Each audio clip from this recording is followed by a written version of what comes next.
మెదక్ జిల్లా నార్సింగిపట్న కేంద్రంలోని 3, 4, 5, 6 వార్డులకు సంయుక్తంగా గత 20 సంవత్సరాల క్రితం ప్రజలు స్వంత డబ్బులతో బోరు ఏర్పాటు చేసుకున్నారు. ఒక బోరు మోటారుతోనే 4 వార్డుల్లో 5 మినీ ట్యాంకులను ఏర్పాటు చేసుకుని నీటి ఎద్దడిని తీర్చుకున్నారు. ఆనాటి నుంచి ఎలాంటి మరమ్మతులు వచ్చినా వార్డు ప్రజలు తలా ఇంత వేసుకునేవారు.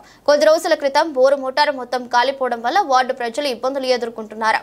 ప్రజల సమస్యలు తీర్చడానికి తమకు తోచిన విధంగా సహకారం అందించామని, ప్రజల సమస్యలు తీర్చడానికి ఎల్లప్పుడూ ముందంజలో ఉంటామని యువ నాయకుడు బక్కన్న గారి సంపత్ రెడ్డి, ఎన్ఎం రాజేందర్ రెడ్డి అన్నారు.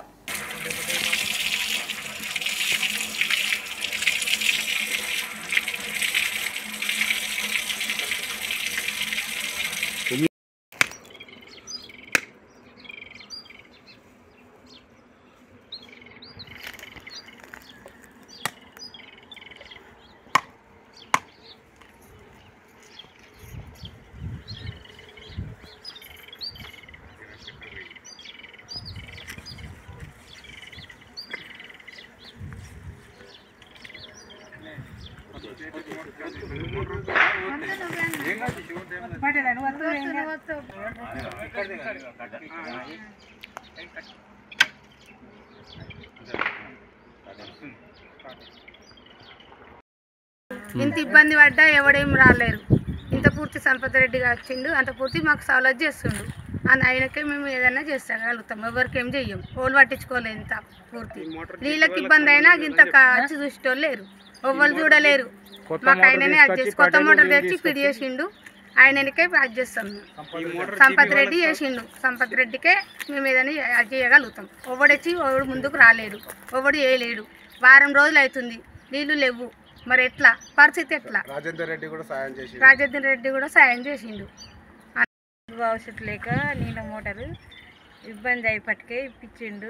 ఆ నీళ్ళ ప్రకారము మాకు ఏ అభిమానం లేకుండా మనము ఓటు వేయాలి. సంపత్ రెడ్డి పటేల్ ఇప్పించిండు. ఓటు వేయాలి. వాళ్ళు ఇంత పూర్తి నమ్మకం కొద్ది తెచ్చినప్పుడు అన్ని వేయాలి. పటేల్ అందరికి వేయాలి. ఎవరు పట్టించుకోలేరు కదా. ఇప్పుడు ఆయన పట్టించినప్పుడు మనకు అభిమానంతో తెచ్చినప్పుడు ఆయనకే వేయాలి ఓటు. 3, 4, 5, 6 వార్డు సగం ఇంక నీళ్లకు చాలా కొరత ఉంటే అయినప్పటికైనా మేము గత 20 సంవత్సరాల కింద మా సొంత డబ్బులతోనే జీపీ ఫండ్స్ లేకుండా మా సొంత డబ్బుతోనే ఒక బోర్ వేసుకున్నాం. ఆ బోరు కూడా ఇప్పటిదాకా నడిచింది, ఇప్పుడు మొత్తం ఖరాబ్ అయింది. దాన్ని మొన్న వీళ్ళు మన బక్కన గారు సంపత్ రెడ్డి మరి ఎన్ఎం రాజేందర్ రెడ్డి దగ్గరికి మేము పోయినాం. పోతే వాళ్ళను సంప్రదించడం జరిగితే మీకెందుకు మేము ఉన్నామని మాకు ఒక మోటారు పంపు ఇప్పించారు.